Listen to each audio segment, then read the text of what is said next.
ഖബറിൽ പൂകിടും അതിവീരൻ തന്നധികാരം ചെയ്യും. വിസ്മയമാശ്ചര്യം കൂറും ദൂതന്മാർ ചേരും. ചിതറിയൊരല്ലകിലം നേടും തേജസ്സൊടുതനുവും നാശം കൂടാ ഉയരേൽക്കും സ്തുത്യൻ.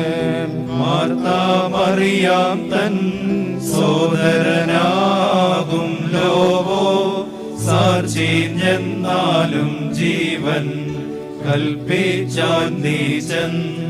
അപ്പോൾ യായിറോ സുത ജീവിച്ചാൾ മൃതരന്ത്യത്തിൽ ജീവിക്കും നിന്ന വാനത്താൽ മൃതസംഗേതേ മൺമയനാ ആദാമോട